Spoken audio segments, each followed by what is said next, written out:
Bonjour à tous et bienvenue pour ce nouveau webinaire. On est ravis de pouvoir ensemble donc traiter un sujet qui nous paraît très important, qui est directement lié au prix de vente. Et donc, on va vous présenter comment estimer la valeur d'un bien. C'est un webinaire qui est découpé en 5 parties.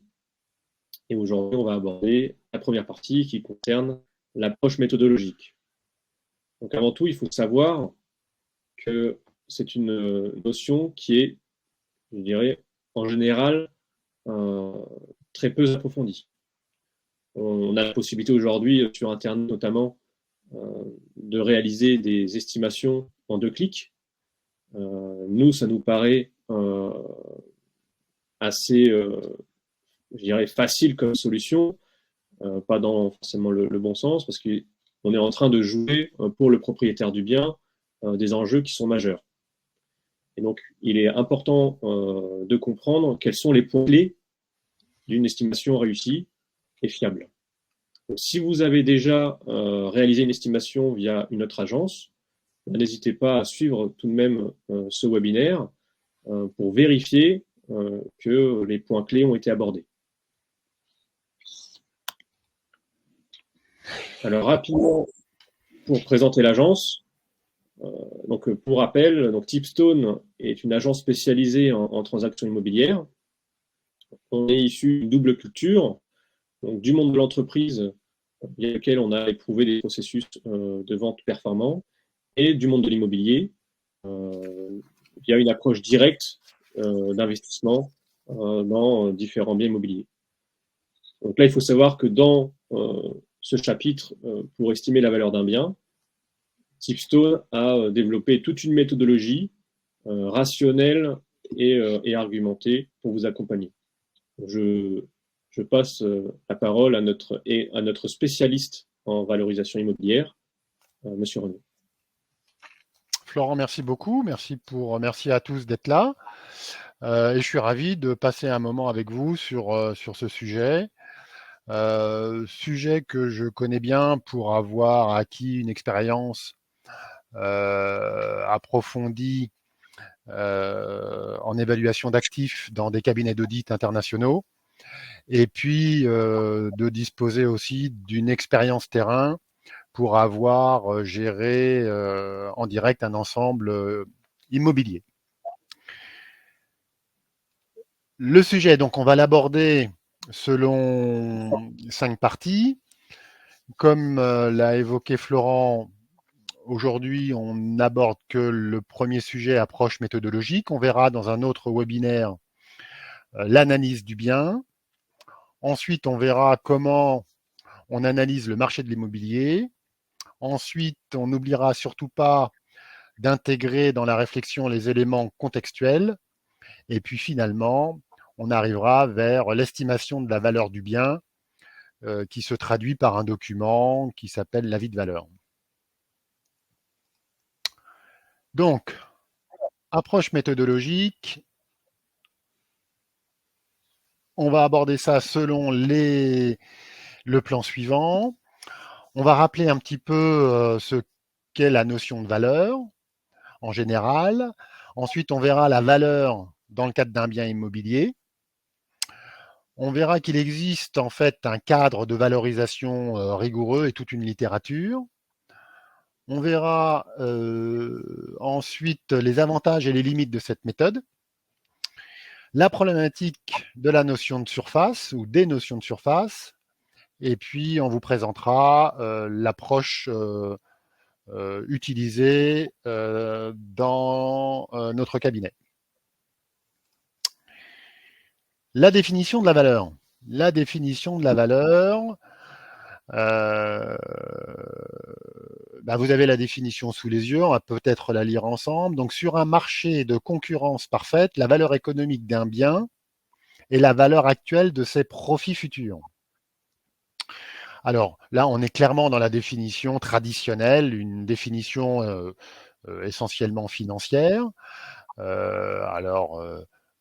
Ça correspond à ce qu'on appelle la VAN, hein, la valeur actuelle nette. On a la formule ici. Alors, elle peut paraître compliquée, mais en fait, elle ne l'est pas du tout. Et on a illustré en fait cette formule dans le premier diagramme. où on voit en rouge, en négatif, en fait, le capital investi. Ensuite, en bleu foncé, on voit les profits année après année. Et puis en bleu clair, en fait, on voit le profit de la dernière année lorsque on vend le bien. Voilà. Au niveau méthodologique, vous savez qu'il y a 2 étapes. On indique en fait les valeurs sur une base historique, et puis après on les actualise. C'est pour ça que donc on fait référence à la partie basse du diagramme. Et actualiser, ça veut dire faire correspondre 1 euro dans X années à 1 euro maintenant. Et une fois que ce travail d'actualisation a été fait, bah, on peut additionner en fait ces valeurs actualisées, et c'est comme ça qu'on obtient la vanne. Bon, c'est des formules mathématiques tout à fait classiques qu'on utilise en valorisation. Comme on l'a évoqué, donc c'est une définition purement financière, de manière assez étonnante. Ça correspond à une méthode parfaitement adaptée à la valorisation des investissements locatifs. Alors, l'objet de cette présentation, c'est plutôt de valoriser en fait des actifs de type habitation principale, secondaire, mais pourquoi pas des investissements locatifs. Mais là, quand on est sur des investissements locatifs, on est plutôt sur une notion financière. Et donc, bah, on a typiquement l'exemple où la partie d'investissement initial, bah, ça correspond au coût d'acquisition du bien et puis des travaux qu'on pourrait faire à T0. Ensuite, sur chaque année, bah, on a en bleu foncé les profits issus des loyers, et puis en bleu clair, bah, la valeur lors de la revente. Voilà, donc en fait, cette définition de valeur s'applique très bien à un investissement locatif. L'inconvénient, et vous avez sans doute saisi la subtilité, c'est que cette définition s'applique sur un marché de concurrence dite parfaite. Alors, marché de concurrence parfaite, qu'est-ce que c'est? Ça veut dire que on est sur un marché où il y a un grand nombre de biens identiques en vente, où il y a plusieurs acteurs, plusieurs vendeurs, où il y a de nombreux acquéreurs et une information complète sur ce produit.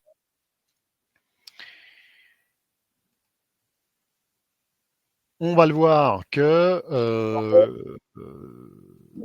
dans un bien immobilier, hélas, on n'est pas sur un marché de concurrence parfaite. Alors, on rappelle qu'un bien immobilier se caractérise par un terrain et une construction. La particularité, bah, c'est qu'on ne peut pas déplacer en fait le bien immobilier pour être vendu sur un marché plus favorable. Et c'est en cela qu'on indique que bah, on n'est pas du tout sur un marché parfait. Il n'y a pas de biens identiques, il n'y a qu'un seul vendeur, il y a un nombre limité d'acquéreurs, et souvent, on a une information partielle sur le bien. Donc, vous allez nous dire, mais quelle est la définition à retenir? Eh bien, la littérature retient la définition suivante, et je pense qu'elle est importante. La valeur d'un bien immobilier correspond au prix pouvant être obtenu de la vente dans des conditions normales. Voilà, alors on n'en est pas étonné. La valeur d'un bien, donc, il est directement attaché en fait au marché de l'immobilier. Donc, il y a vraiment une connotation très proche entre valeur et marché. En revanche, pareil, euh, pour définir une valeur, il faut qu'on soit dans des conditions normales. Alors, des conditions normales, qu'est-ce que c'est? C'est une libre volonté du vendeur. Il ne faut pas que ce soit une vente forcée. Il faut que cette vente se fasse dans des conditions usuelles du marché, notamment en termes de communication, avec des délais raisonnables. Voilà, on n'est pas dans des délais restreints. Un rapport de force équilibré dans la négociation. Il ne faut pas qu'on soit dans des cas particuliers. Et également l'absence de facteurs de convenance. Bon, ces notions-là, on va les aborder plus en détail un peu plus tard. Juste pour mémoire, on utilise souvent des notions de valeur de marché ou valeur vénale. En fait, toutes ces notions pour un bien immobilier, euh, valorisation, valeur de marché ou valeur vénale, on peut considérer que ce sont des synonymes.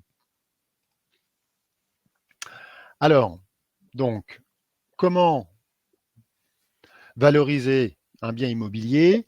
Eh bien, en fait, on est très aidé par tout un cadre méthodologique qui est notamment repris dans ce qu'on appelle la charte de l'expertise en évaluation immobilière. C'est un document tout à fait intéressant, très facile à lire. En fait, c'est la Bible des experts immobiliers, sachant que quand un expert immobilier fait une valorisation, bah, c'est un rapport très détaillé, en général d'une 50aine de pages. Alors, bien sûr, ça représente un coût certain. Et la particularité par opposition à des avis de valeur, c'est qu'un expert immobilier, dans le cadre de son rapport, engage leur responsabilité, ce qui n'est pas le cas dans le cas d'avis de valeur. Pour mémoire, les principales méthodes préconisées dans le secteur de l'immobilier, c'est la méthode par comparaison, la méthode du coût de remplacement et aussi la valeur actualisée des flux futurs qui s'applique notamment aux investissements locatifs. Que dit également donc la charte de l'expertise? Elle préconise que pour valoriser en fait des appartements, la bonne méthode, c'est une méthode par comparaison, avec comme unité de mesure en fait la surface en mètres carrés et le prix au mètre carré. Voilà, ça nous donne des indicateurs de facteurs de valeur sur l'immeuble qui sont la situation, la qualité de la construction, mais aussi les facteurs juridiques comme servitude, les contraintes de vue, de cours communes. Et pour l'appartement, eh bien, les points importants à regarder, c'est la surface, les annexes, la distribution, le confort, l'état, l'étage, le montant des charges. Concernant les maisons individuelles, la littérature préconise en fait la même démarche, à savoir une méthode de valorisation par comparaison et des facteurs de valeur qui sont, un, la situation, deux, le terrain, et au niveau du terrain, son dimensionnement, sa taille, son accès, la construction bien sûr, et puis les éventuelles annexes. Bon, on n'est pas surpris de ces définitions. Donc, on retient que la charte de l'expertise préconise de valoriser en fait les appartements et les maisons par une méthode de valorisation par comparaison. Et donc, à quoi ça correspond? On a la définition sous les yeux. La méthode de valorisation par comparaison consiste à comparer le bien avec une catégorie de biens comparables du quartier. Voilà. Et donc, l'idée, c'est d'identifier des biens comparables qu'on appelle dans notre approche le référentiel normatif. Et donc, l'idée, c'est de définir en fait des paramètres relativement homogènes de notre maison. Et en fait, ces paramètres homogènes vont correspondre à notre référentiel normatif. Après, notre maison peut tout à fait ne pas correspondre totalement à ce référentiel. Donc, il y aura des caractéristiques spécifiques qui seront valorisées parallèlement. Et donc, c'est les petits schémas qu'on a présentés tout en bas. Pour une maison ou pour un appartement, la valorisation correspond au cumul de deux parties. Un, la valorisation du référentiel normatif et deux, la valorisation de caractéristiques spécifiques. Alors, avantages et limites de cette méthode. Avantage, et c'est vrai que c'est un point important, c'est que vous avez pu constater que la méthode de valorisation par comparaison, c'est qu'elle est simple. Elle est simple parce que ça valorise en fait un bien sur la base d'une surface et d'un prix. Alors, une surface, vous prenez la surface de votre maison. Le prix, donc c'est le prix moyen au mètre carré du référentiel. Et donc, vous faites un multiple et vous avez la valeur de votre bien. Après, est-ce que cette méthode n'est pas trop simple? Sans doute un peu. Pourquoi? Parce que il n'est pas toujours très facile de déterminer le contour de ce référentiel normatif. Deux, Pour pouvoir disposer d'un prix moyen au mètre carré fiable, il faut pouvoir identifier de nombreuses transactions similaires récentes dans le quartier, ce qui n'est pas toujours le cas. Et on va le voir, la notion de surface à retenir, elle est particulièrement complexe, alors que c'est un enjeu majeur. Voilà. Et dernier point, l'autre problématique, c'est d'accord, on va pouvoir valoriser le référentiel normatif, mais comment valorise-t-on les caractéristiques spécifiques qui ne sont pas intégrées dans ce référentiel? Tout ça sont des interrogations qui complexifient en fait la méthode. Alors, notion de surface. La notion de surface, elle est majeure parce que en fait, pour tout à chacun, la surface d'un appartement ou d'une maison, c'est ce qu'on a appelé ici la surface au sol. La surface au sol, c'est si vous avez 3 niveaux, eh bien, ça serait la surface au sol de ces 3 niveaux. Bon. Le problème, c'est que ce n'est pas du tout cette définition-là qu'il faut retenir pour valoriser en fait un bien immobilier. Et notamment parce que la loi impose en fait la définition d'une surface. Et sans doute que vous avez déjà entendu parler de surface dite loi Carrez ou de surface habitable. Donc, à ce stade, ce qu'il faut bien intégrer, c'est que il y a une grande différence entre la surface au sol et la surface loi Carrez et la surface habitable, et que les deux dernières notions, elles sont définies par la loi, avec des usages très particuliers. Alors, quels sont les usages? Eh bien, on vous les présente dans cette slide. Pour les appartements, la loi impose d'indiquer la surface selon la loi Carrez dans l'acte de vente. Donc ça, c'est absolument majeur. Ça veut dire que vous ne pouvez pas, si vous vendez un appartement ou si vous achetez un appartement, utiliser une autre surface. Il faut absolument connaître la surface définie selon la loi Carrez. Pour les maisons individuelles, de manière assez étonnante, il n'y a aucune obligation légale à mentionner la surface dans l'acte de vente. Donc, maison individuelle, aucune obligation. Le problème, et ça on le sait, c'est que pour faire une transaction, il faut décrire le bien et souvent on a besoin en fait d'une surface. Souvent, la surface utilisée dans ces cas-là, c'est la surface habitable, d'accord? L'inconvénient, quelle est-elle? C'est que si vous mentionnez dans l'annonce ou dans l'acte de vente une surface, alors que ce n'est pas obligatoire, eh bien, elle devient opposable. Ça veut dire que si vous... Pardon. Florent, vous avez une question? Non, c'est bon? Non, non, c'est bon. Pardon, je pensais que vous aviez une question. Donc, on revient, maison individuelle, aucune obligation légale d'avoir une surface. Et donc, nous, notre recommandation, c'est bien sûr de ne pas en mentionner dans l'acte de vente. Si vous décidez d'en mentionner une, attention, si au final l'acquéreur constate qu'il y a une erreur de surface de plus de 5%, il pourra demander en justice minoration du prix.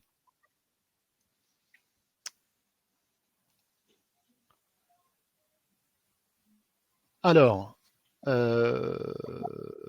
on a identifié le référentiel si on est dans un appartement ou dans une maison. Là, on veut juste illustrer le cas dans un appartement où on a compris qu'on devait utiliser une surface calculée selon la loi Carrez. Et là, on a l'illustration en rouge entre la différence d'une surface au sol et une surface loi Carrez. Voilà.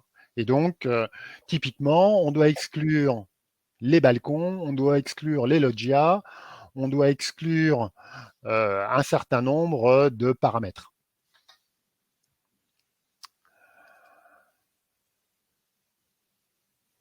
Cette présentation est intéressante parce que vous voyez à gauche en fait la surface au sol. On voit au milieu la surface selon la définition de la loi Carrez. Et donc elle est de toute façon mécaniquement beaucoup plus faible que la surface au sol parce que, comme c'est indiqué, on doit enlever les surfaces de moins d'1,80 m. On doit aussi enlever les lots séparés de moins de 8 mètres carrés. On doit enlever les balcons, les terrasses, les caves, les garages, les box, les annexes, les greniers. Et avec également un cas particulier des placards. Ça, c'est une notion qui n'est pas toujours bien identifiée, mais il faut exclure les placards ou les inclure dans un certain nombre de cas. On va peut-être pas l'aborder maintenant. Voilà. Donc, entre la surface au sol et la loi Carrez, on a déjà plein d'exclusions. Et si on va vers la surface habitable, eh bien, on a des exclusions complémentaires. Donc là, le message, c'est de dire attention, si vous êtes sur une surface habitable, vous êtes mécaniquement sur une surface plus faible que la loi Carrez.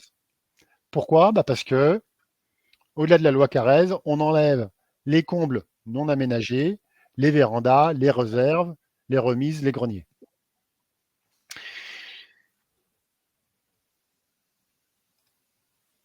Donc, une petite synthèse à propos des notions de surface. Donc, un petit schéma qui rappelle que pour les appartements, dans les annonces et dans les actes de vente, vous pouvez tout à fait utiliser, d'ailleurs, vous avez l'obligation d'utiliser la loi Carrez. Dans les dossiers, pareil, vous utilisez la loi Carrez. Dans les maisons, donc, on rappelle qu'aucune surface n'est obligatoire dans l'acte de vente. Si vous souhaitez communiquer sur une surface, on vous recommande de ne pas utiliser la surface habitable parce qu'elle est normée. Mais préférez plutôt des définitions qui ne le sont pas, comme surface intérieure ou surface utile. Si vous dites que votre maison fait 250 mètres de surface habitable, eh bien, l'acquéreur pourra vérifier parce qu'il y a une définition légale. Si vous mettez que votre maison fait 250 mètres de surface intérieure, eh bien, vous prenez aucun risque parce qu'il n'y a pas de définition légale. Voilà, donc ça, c'est une recommandation forte. Et autre recommandation qu'on vous rappelle ici, c'est de vérifier en fait les certificats de superficie. Vous savez que pour un appartement, vous avez l'obligation d'avoir un certificat de superficie. On vous recommande de la vérifier parce que il peut y avoir des écarts du simple au double entre la loi Carrez et la surface au sol. Et on constate, hélas, assez fréquemment des coquilles dans les certificats. Or, les enjeux sont absolument majeurs. Les points importants à regarder, c'est notamment si vous avez des lots de moins de 8 mètres carrés et si vous avez des placards. Voilà.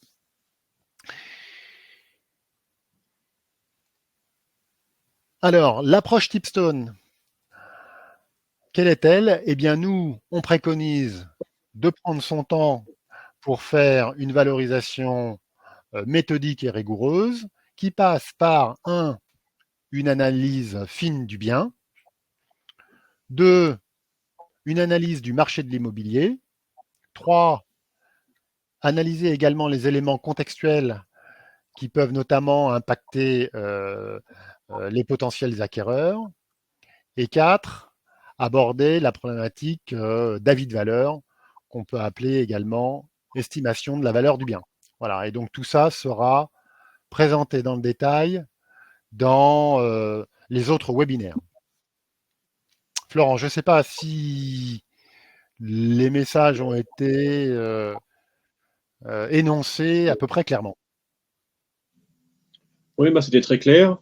Alors, on va revenir rapidement sur les différents éléments qui ont été présentés.